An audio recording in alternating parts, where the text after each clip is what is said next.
Hello and welcome to program News at 7, where every story shapes a world. I'm your host Manu Qureshi. Let's take a look on the top stories we are going to cover tonight. Jordanian King Abdullah II Ibn Al Hussein is undertaking two-day state visit to Pakistan from today to hold important bilateral meetings with Pakistani leadership. The UN Security Council will vote on the US-sponsored draft resolution authorizing an international stabilization force for Gaza on November 17.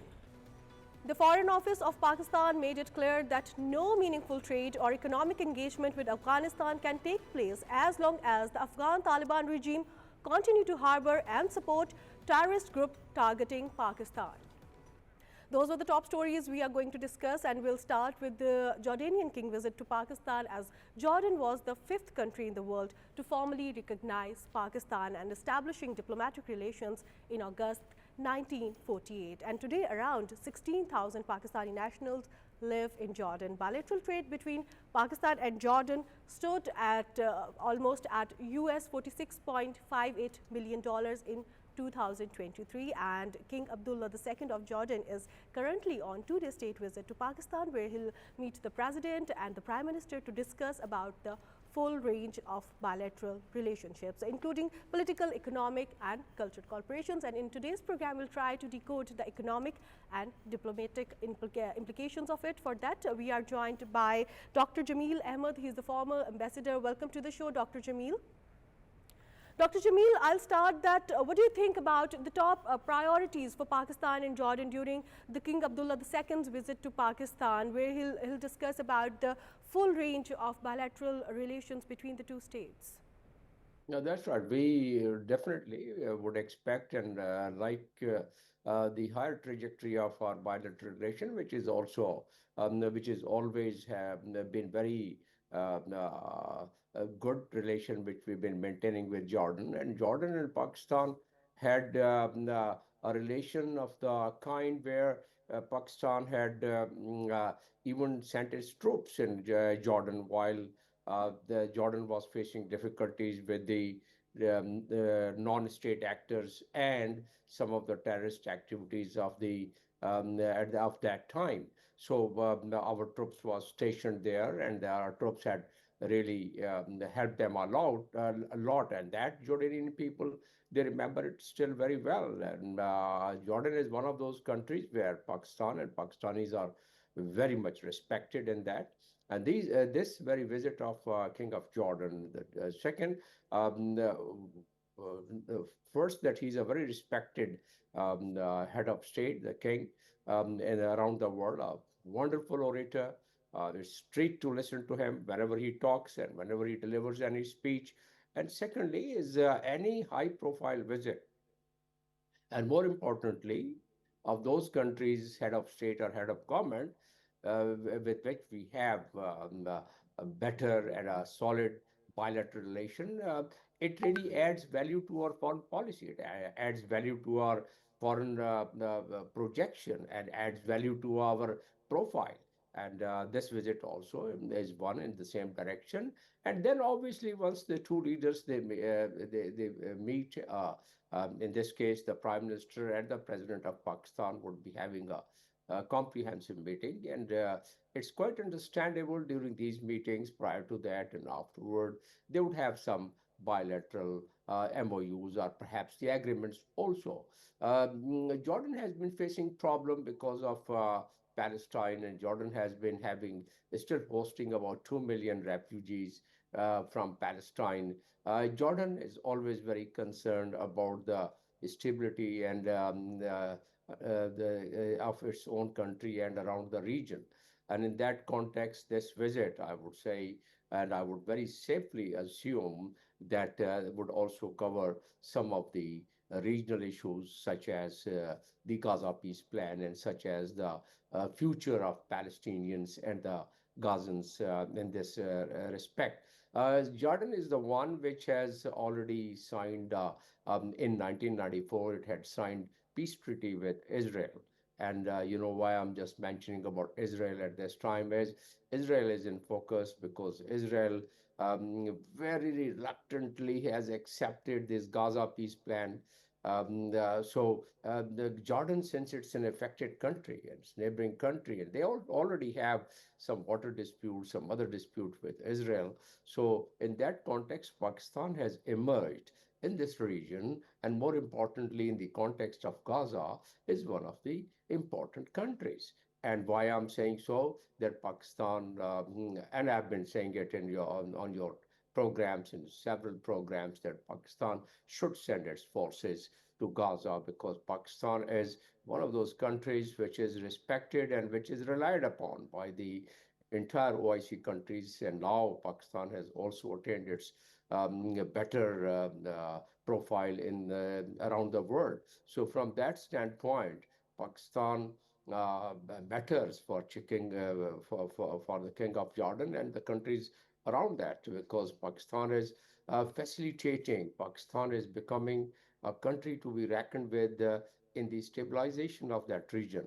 And that's why Pakistan presence in the international stabilization forces are while it's collaborating for the Palestinian peace plan, then it becomes important for the regional stability. And important country like Pakistan, if it is included in this entire group, like there are 8 countries group, as we know, then it gains its importance. And Pakistan has always been a very strong advocate, has been doing very strong advocacy for the cause of the Palestine. So country like right from the time of the founder father of Pakistan, Qadi Azam Muhammad Ali Jinnah, that we have always really propelled the cause of Palestine.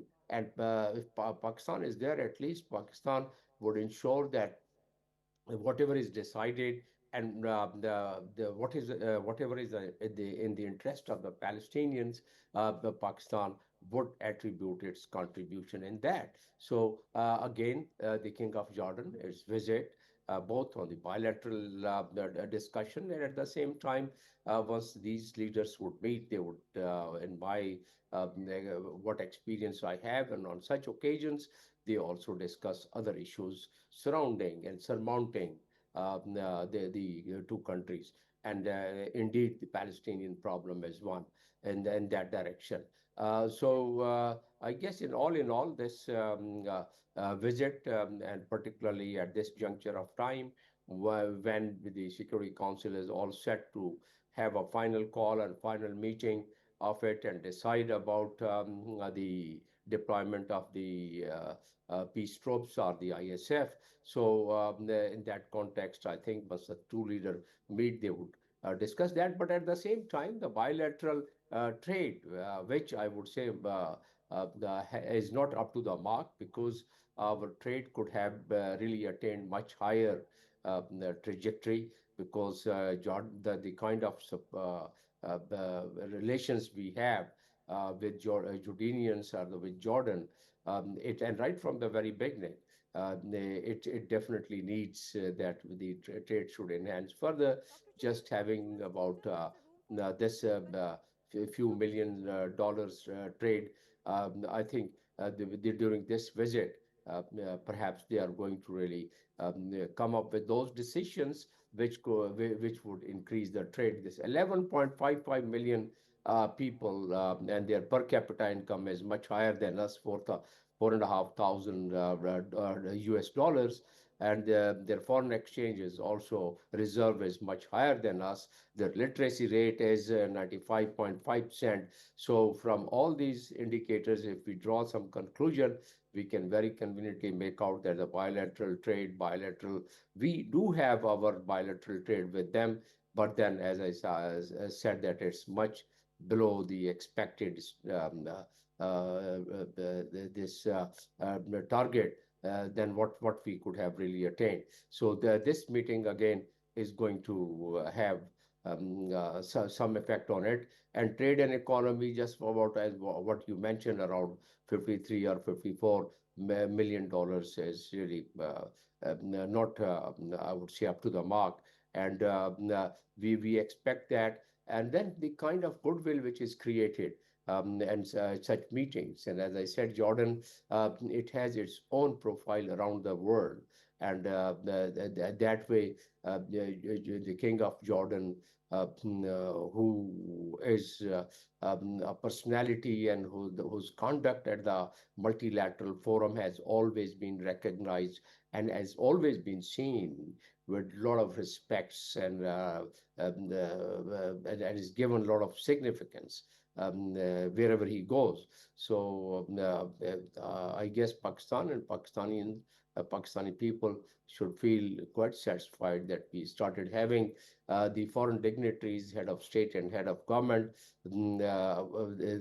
visiting this country. So that definitely propels the image of the country, and The need of an from hour that as well. point of Exactly, that's the need of an hour as well. It's been years that Jordanian king is visiting to Pakistan, but Jordan was the fifth country to formally recognize Pakistan, and how we can see both the countries can leverage their historic diplomatic ties, like since 1948 to the current situation, for deepening their roots. When it comes to, we have talked about, there's always a room for improvement when it comes to trade and the exchange programs, but still we share a long history of brotherly relations. So how do you see that, how both countries can leverage their historic diplomatic ties to deepen their roots? Uh, two things. The one that the roots are already deepened, and it would only gain a higher trajectory of the relations if we further enhance our cultural and our media exchange, our exchange of people, people to people exchanges. We already have our defense collaboration with them, and we are helping Jordan in their training, in their capacity building. That arrangements and that agreement is already there. We also have our cultural ties agreement with Jordan, but that needs to be further augmented. That needs to be implemented properly, because that's how we promote the people-to-people relations. And once we have the people-to-people relation, and once we deepen our trade and commerce and industry and investment, then the region by itself, it opens up for us. Jordan, if the country like Jordan, who's our one of the oldest friends, as it recognized, the fifth country which recognized Pakistan in 1948, you mentioned, and that's correct. That way we can have a easy outreach to Lebanon. Now see the reconstruction of Palestine.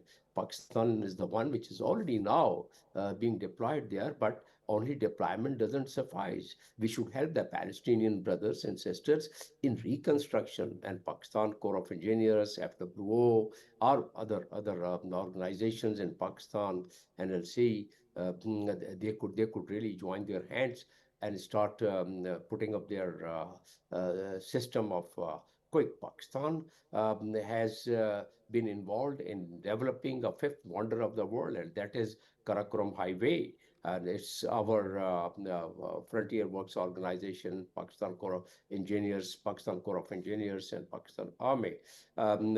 They have really had taken that impossible mission in 1960, and they made it possible with the collaboration of Chinese. Now, why can't we do the same thing? Why can't we really take a lead in reconstruction of Palestine? They're about immediate requirement of Palestine reconstruction is about $73 billion, which the entire world is now, with the help of the United States and Gulf countries, they are now pulling up that money along with the World Bank and all. So all that implies one thing, that we can really have our construction industries, and we can, with the deployment of our troops there, we have an opening for Lebanon reconstruction, for Palestine, and at the same time, our trade, our commerce, our industries, and more importantly, collaboration in education, collaboration in culture, collaboration in all fields. So the King of Jordan's visit is going to really open new vistas from that standpoint, what I just described. The devastation which has taken place, somebody has to take a lead to start reconstructing and to start helping those people in a very congenial atmosphere.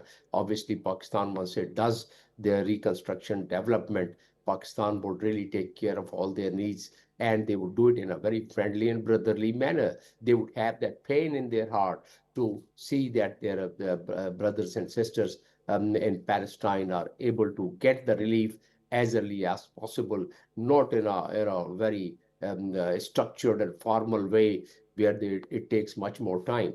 So I think this visit would also be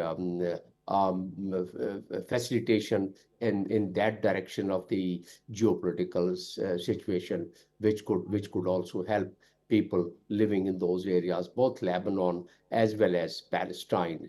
So this Shamil, I'll is ask going you. to really give. Shamil, I'll ask you about what both the countries, Pakistan and Jordan, can do with the people and how we can help each other in rehabilitation and reconstruction of it. But at the end, I would like to ask you, what are the sectors do you think Pakistan and Jordan should focus to maximize their mutual economic benefit? Because we are just looking for the full range of bilateral relationship, and what are the sectors do you think, as a former ambassador, that both the countries should work on together?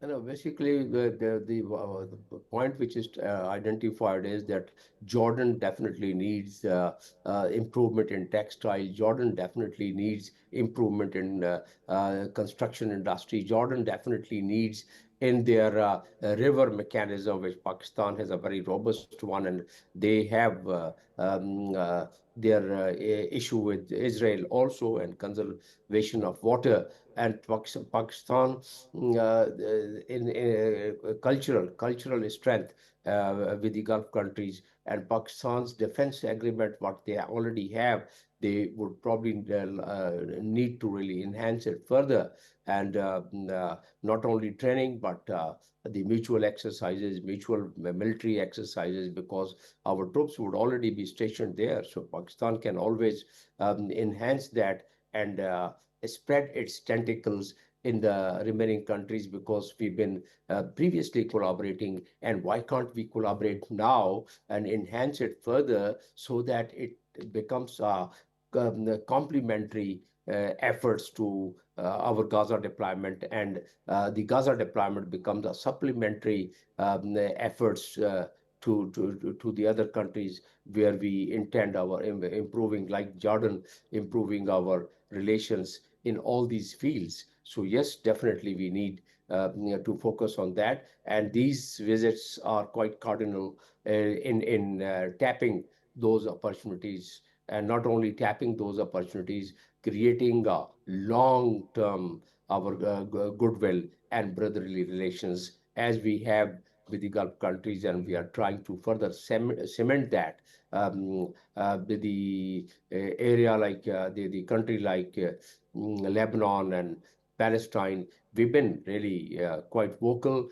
at the multilateral forum, but now on ground, physically, we would need to be seen the way we work, and we would need to be seen the way we help our brotherly countries. Yes. Exactly. So we are already talking about the reconstruction and rehabilitation of people of Gaza Strip, and we have seen that US and the other Arab states urge the swift adoption of UN Gaza resolution, and United States, along with other countries like Egypt, Saudi Arabia, Turkey, and Pakistan, has called for UN Security Council to quickly pass the bill for it. And on the other hand, we have seen that Russia has put forward another competing draft that is rejecting all the elements of it, and that is suggesting deep study before deploying of international stabilization force. So how do you see it that UNSC is having two proposals on the table, and they have to prepare for vote on Monday? So how do you see these two proposals? The procedure for Security Council resolution move is that the country which moves the resolution, once it decides to table it, it circulates it among the 15 members body of Security Council. And once it's circulated, there is a silence period. And during that silence period, objections like the one which Russia has raised is raised, or some of the suggestions which are to be raised, that is raised, and then they do they weigh the resolution, whether it would be passed or whether it could have the potential of getting vetoed by veto power countries like Russia and China. So in this case, China has raised an observation, and I think it only further augments what Pakistan has always been asking, or what other countries, but Pakistan had a very strong voice in that, and that is the statehood of Palestine and two-state solution. Russia has only augmented at that point, and Israel was very much reluctant in having those things incorporated in the Security Council, or even having those points in the 20-point plan, peace plan. But then these 8 countries and Donald Trump, he prevailed along with these 8 countries, and these 8 countries you just named, such as Pakistan, Indonesia, and all the Gulf countries included in that. So these 8 countries definitely prevailed, and they wanted that the statehood of the Palestine, that should be mentioned in the Security Council resolution. Now it has been included. It appears there has been a consensus. Russians definitely wanted to further put their strength behind that, and plus Russians want to be seen as one of the players in the region, because Russians had their influence and still have their influence, but it's receding. So Russian would definitely like to assert. And why I'm saying it's receding, Russians had a good influence and presence in Syria. That is now receding after the new regime has taken over. Russia, China, both, and there's now again, as we know, the world is moving from global north to global south, and this transitional period would have a competition between global north and global south. And global north, is led by the United States always. So this resolution and this observation of Russia is one in that direction. Russia wants to show its weight, that they also are present in the region. So what is now the likely outcome of it? The statehood, Palestinian statehood, has been accepted. Whether they are going to accept two-state theory, I doubt it. But even statehood, which they did not, and for your viewers, let me draw the difference and the distinction between statehood, Palestinian statehood, and the two-state solution. Two-state solution is the outcome of the Oslo Accord 1993, and two-state solution defines all nitty-gritties, that it would be a negotiated solution. It would be a coexistence between Israel and Palestinian, and Israel somehow was not agreeing to it, and it had already shelved it because Israel thought that they would be able to materialize their dream of the greater Israel. They will keep trying even now, but now this Donald Trump's intervention, for a variety of reasons, including Donald Trump, what he wants in the region, his influence, and what he wants that he should be known in the history, that he was a peacemaker, and which I think is making his best effort so far. About 8 wars he's been able to bring to an end. Whatever people could have observation about the president of the United States, but that is a fact, and that would go definitely in the history. And if Gaza peace plan, and if this statehood is accepted, then that would mean that Security Council Resolution 242, which defines the boundaries, which says that Israel should go back to the boundaries of 1967. And once that happens, and that can only happen with all these countries if they deploy themselves, if they take interest, and if they keep asserting themselves, then from statehood to two-state solution could also be possible, and could be possible during Donald Trump's time tenure. So I guess this very conveniently, this resolution would be passed. All the consensus has been developed. Russia's observation has already been taken into account, and I don't think that it would be vetoed. And I foresee that the deployment of international stabilization forces, Pakistan included, is going to happen, and it should happen sooner than later, because Israel would like to have some kind of an excuse, really, stating that the violation of ceasefire and terrorism and Hamas, and there could be 101 excuses which could be made by Israel, and they can they could come back. And again, that would become again going to go square one, back to square one, and witnessing the slaughter of the Palestinian once again. Whatever decision is made in the world, whether it's the geopolitical landscape or at a bilateral level, one has to really consider the existing circumstances, the ecosystem at that time, and whatever ecosystem exists now. These group of 8 countries headed by the peace plan headed by Donald Trump as its chairman, I think they should quickly, reap the fruits of it before it slips off their hand. And I can very confidently feel that on the 17th it's going to pass, and within a week, 10 days, the troops would start moving towards Gaza. And I have been part of United Nations, and I have myself, this is a sort of a transitional administration stamped by United Nations, as it had happened in Kosovo and East Timor. Dr. East Jamil, for Timor joining in us. 1990. Thank you so much, Dr. Jamil, for joining us. We were joined by Dr. Jamil Ahmed, who is the former ambassador, and he was talking about the Jordanian king's visit to Pakistan. We decoded the diplomatic and economic and obviously the political implications of it. And then we have talked about the US and other Arab states' urge to swift adoption of UN Security Council's resolution on Gaza peace plans. We have talked about the 2 plans they are having on the table. One is from the Trump and other is from the Russia. Moving on to our third very important topic about Pak-Afghan crisis affecting the regional stability, from Moscow format consultation to Doha talks. We have seen that Afghan Taliban regime is reluctant to sign a formal peace agreement and not stop letting the others to use their land against Pakistan. While Pakistan says that trade and travel links with Afghanistan depends on their treatment with TTP, and will obviously see what action they would take against TTP. While Pakistan has warned that cross-border terrorism is still a threat to Pakistan, and Taliban has to take real steps against the TTP in Afghan soil, and they are letting the other people using their soil against Pakistan. To talk about that, we are joined by Mr. Hassan Khan, who is Afghan affairs expert.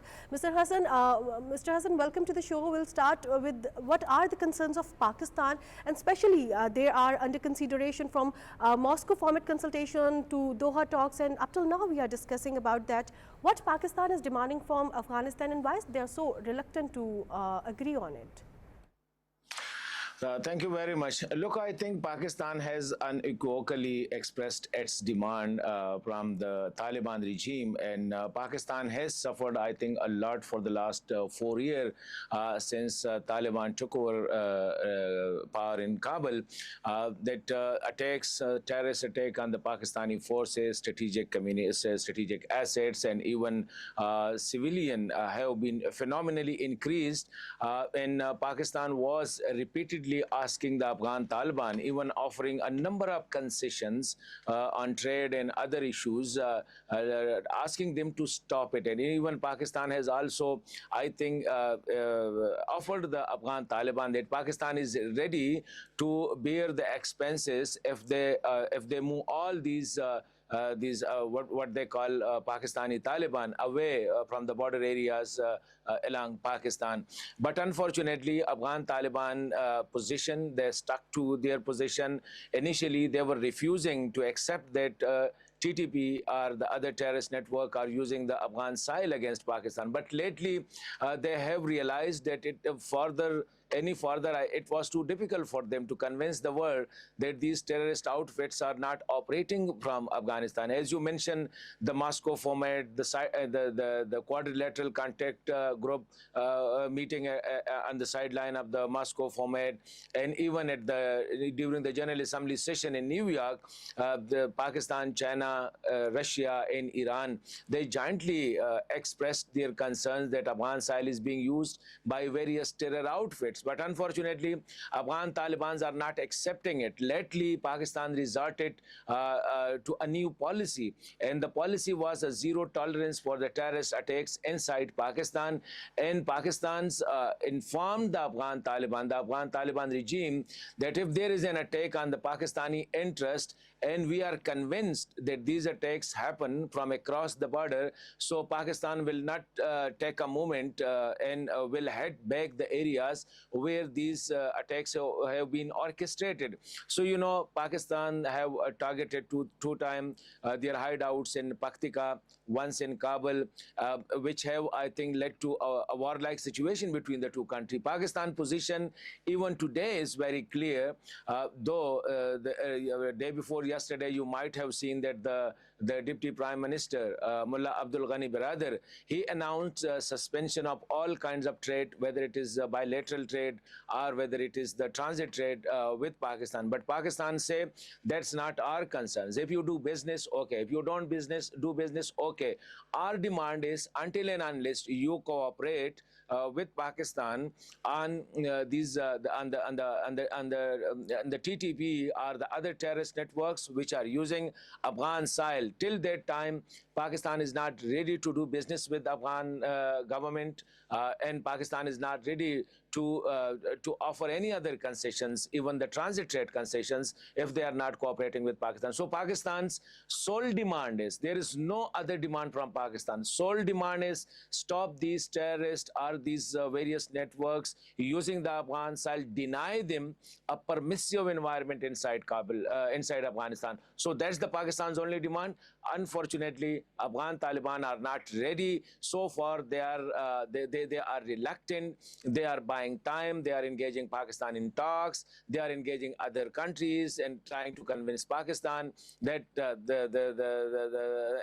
trying to convince Pakistan and bring other issues like the border issues, like the trade issues, like the refugees issues, which Pakistan have informed them in Istanbul that we are ready to talk on all the issues, whether it is the refugees issue, whether it is a trade issue, whether it is a border issues. But right now, the only topic we are here to discuss in Doha and in Istanbul was the terrorist issue, was the TTP issue. All right, Mr. Hassan, why they are so reluctant? We have already seen that, we have already talked about that. They're so much reluctant to accept that. But we have seen alarming position of Afghanistan on a World Hunger Index. We have seen alarming position of them on World Gender Index. Still, they have a lot of, issues inside the country. And then they are doing such kind of things which are affecting them economically as well, diplomatically as well. But what strong backing or what strong support do they have? Why they are, I couldn't get the answer why they are so much reluctant. We know that there is a very strong Indian segment there, but are they too much confident about it that it would help them in the future as well for their development, for their reconstruction? I think it is quite unfortunate. I think the Afghan Taliban knew it that their first the Amarat-e-Islami 100, they lost it by taking position on Al-Qaeda elements inside Afghanistan. When the international community was asking them to send them to their own countries or hand them over to the countries where they are wanted, and they took a very strong statement on the basis of their local traditions or on the basis of their interpretation of the Sharia. And you know, Afghanistan was plunged into a 20 years war where, you know, the mothers of all bombs was also used on the Afghan soil, and hundreds of thousands of lives were suffered. Afghanistan suffered a lot during these 20 years. And I think Taliban have not learned a lesson. This time, they have taken the same position on the TTP or other terror network like Jaish-ul-Adl, IMU, ETIM, and TIP, etc. There, I think sometime I feel that the TTP has made these Taliban hostage. TTP has now grown to such a big organization that the 6,000 to 7,000 armed activists, which according to the UN reports or the SIGAR report, the TTP has. So Taliban's either they are unwilling for the reason that they believe that these TTP people are their ideological brothers. They have helped them during their 20 years continuous struggle against the American or the foreign forces or the Afghan government. So they are indebted culturally or ideologically to support them too. I think they are they want to tease Pakistan and to get more concessions, make themselves relevant for Pakistan or the international community, because this is the only currency. The TTP or other terror networks, they are using it as a currency. And then there are the internal, I think, what we call it, grouping inside Afghanistan, where sometimes we say the Haqqani network, sometimes we say the Kandahari network or the Kabul network, etc. So all these groups have different priorities, different interests, and they are looking at the future, that in case of any maybe internal fighting, so definitely either one or the other group will hinge upon the support of the TTP. So it is a very complex issue, and I think we need to look at it holistically. What to do, that is a big question. At the moment, initially Pakistan used the incentivizing the Taliban support against the TTP, like as I earlier mentioned, that initially Pakistan offered them trade incentives, transit trade incentives. Even I think there were times when Pakistan offered recognition to them also, but these incentives didn't work at all. Pakistan's resorted to the use of force and the closure of border. So these are punitive actions which Pakistan have resorted to, and I think if this is the last resort which Pakistan was having. And God forbid, if these punitive measures fail, so I think personally I see that there may be a big change in Kabul, because the international community are now suffered from the especially Afghan fatigue, but the way Taliban's or the Taliban regimes are behaving. So I think for the international community and the regional countries, it will be further, I think, if not possible, very difficult to further tolerate such a regime which is supporting terror network, such a regime which is not caring about the international laws or even the regional situations. Taliban's presence in the region, in Afghanistan, is a cause of, I think, instability for the entire region. Exactly, and obviously the mediators are feeling frustrated about it, that one party is not ready to accept any kind of concession, one party is not ready to take any kind of benefit from the other party which is offering for the time being. So now we have seen that Pakistan's stance is firm and clear, that Pakistan is prioritizing the human lives over the economic interest. But how do you see it, that how's Pakistan approach towards the trade and connectivity change in the light of cross-border terrorism which we have seen and experienced in the recent days? Look, as I said earlier, during the last 4 years, Pakistan tolerated these attacks. There was 70% rise in the terrorist attack, and especially on the security network, on the LEAs, on the strategic locations, or the strategic, what you call it, network inside Pakistan. Pakistan tolerated it, and despite that, Pakistan incentivized. There were free trade agreement with Afghanistan, and there was no border closure during that time. Pakistan resorted to use these incentives to convince Afghan Taliban that instead of supporting a group which is of no use for the Afghan people or for Afghanistan, they need to support a state, they need to support the people who not only helped them for 50 years, giving them shelters, giving them food and all the facilities for almost 5 decades to 5 million Afghan. So I think they failed to work. Now Pakistan's policy, which I see, is a zero tolerance for this terrorist network or this terrorist attack. So Pakistan have resorted to the closure of border, that let's sit with us, talk about this issue. We can offer you all the border incentives, the trade incentives, the transit trade incentives, etc. But you have to cooperate with us on this issue. You have to flush these terror network outside from the Afghan side, or you keep them there, but stop them crossing or teasing border crossing to Pakistan and attacking our security force. So I think at the moment, Pakistan is approaching this issue from a pure security prism. Pakistan says security is first, the life and the security of the people, of the Pakistani interest, that is supreme. Then comes the trade and the other activity. So Pakistan position at the moment, it's quite clear that Pakistan will talk only on this issue first, then on the trade, border closures or border openings, or on the refugees. So at the moment, I think Pakistan is quite clear on its approach toward Afghanistan and toward this issue of terrorism. Mr. Hassan, despite Pakistan and Afghanistan, other factors are also involved in it. We have seen that Qatar and Turkey mediated the talks, and now they are frustrated about it, that Pakistan is offering the concessions and the other party is not ready to take it. Do you really think that in the future, in the coming future, when there would be any possibility of such kind of mediations or talks between Afghanistan and Pakistan, any other country would come in to resolve the issue, because they have seen the, the previous experiences where Afghanistan is not ready to listen to any of them?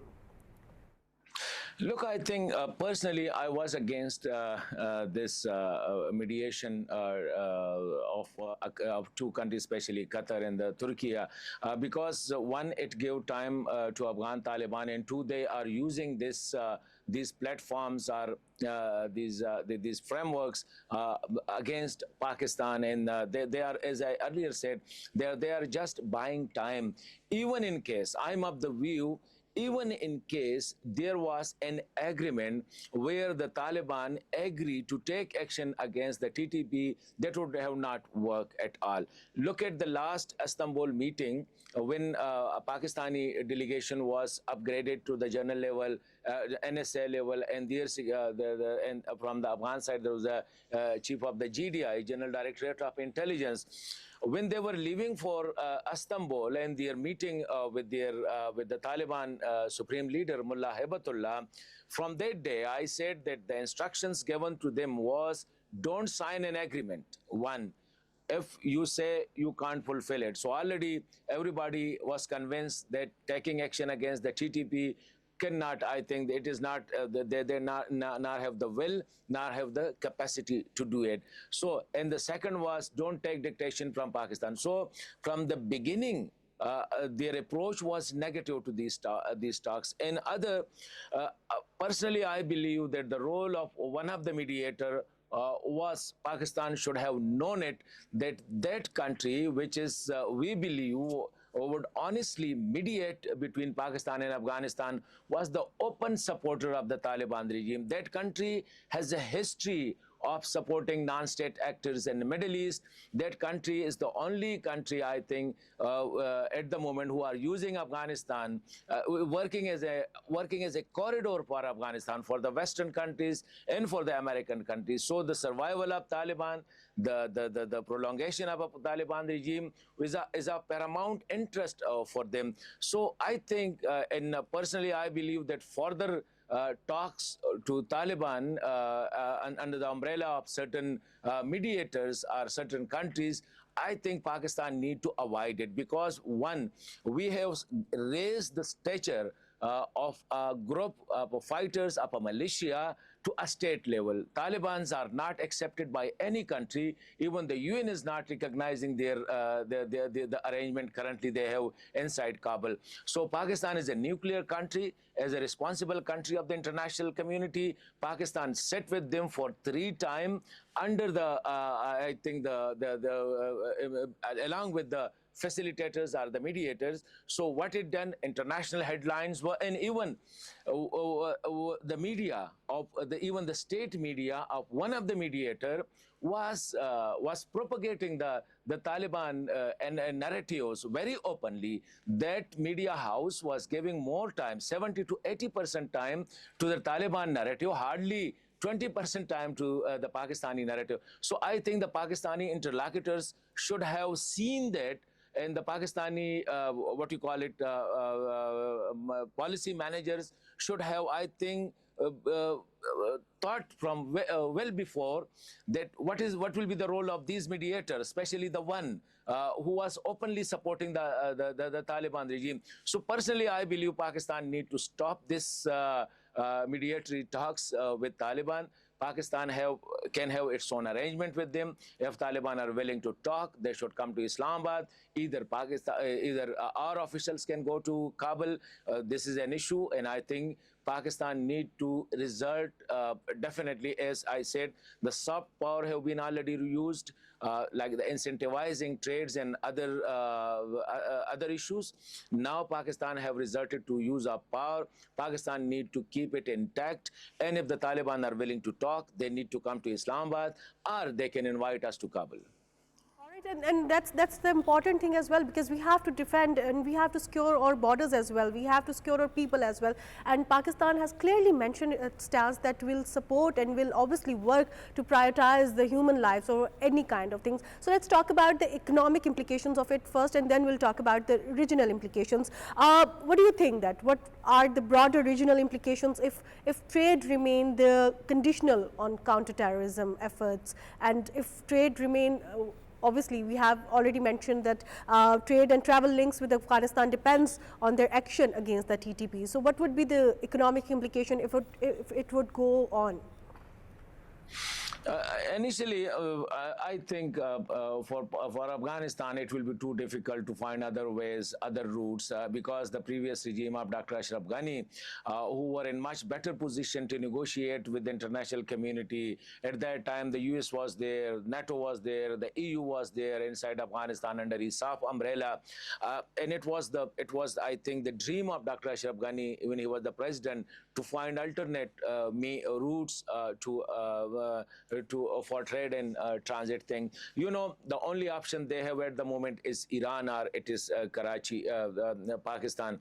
Turkmenistan is not ready for a transit arrangement with Afghanistan, and you know there are too much talking of Wakhan corridor, but Wakhan corridor needs billions of dollars to be upgraded to that level which it can be used for motors or the vehicular trades, etc. The only, I think, opening they have is via Uzbekistan or Tajikistan or Kazakhstan to China or the Eastern Europe. So I think it will take a lot of time. In next coming 10 years, I don't see it is possible for Afghans to shift completely from Pakistan to other areas. And you know, even the Afghanistan major population centers are along the Pakistani borders, taking it from Badakhshan down to Helmand and Kandahar. These are the major population center. Look, the eastern Afghanistan, the southeastern Afghanistan, the central Afghanistan, these are the major populated areas. These are lying along the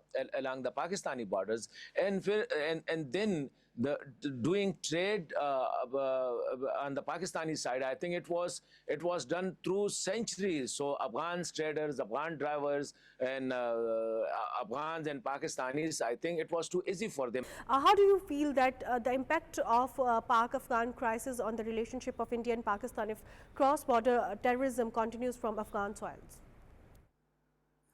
Look, I think India has no interest or economic interest or either other interest with Afghanistan. Neither India is sharing any border with Afghanistan. Their only interest is to use the Afghan soil against Pakistan. And look at the situation that regionally India has been completely isolated. Neither they have no relation with Pakistan, bad relation with Sri Lanka, with Bangladesh, with Nepal, with China. And in this region, they find only a friend in Afghan Taliban. So why? And Indian are the people who were calling these Afghan Taliban as terrorists. Even the Madrasa Deoband, their administrations were distancing themselves from the Taliban narrative or Taliban philosophy.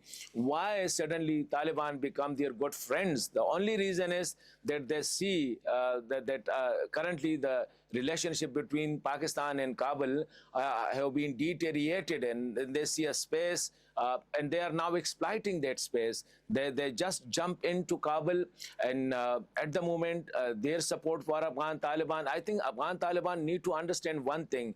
Indian have ditched Dr. Ashraf Ghani, Indian have ditched Hamid Karzai, Indian have ditched the earlier, the communist socialist regime of Dr. Najibullah. So definitely India have no love lost for the Afghans or for Afghanistan. They are interested in Afghanistan until and unless it is used exile is used against Pakistan. One, two. I think the regional countries should also look at the Indian behavior in Afghanistan. If India is coming to support a group who are responsible for regional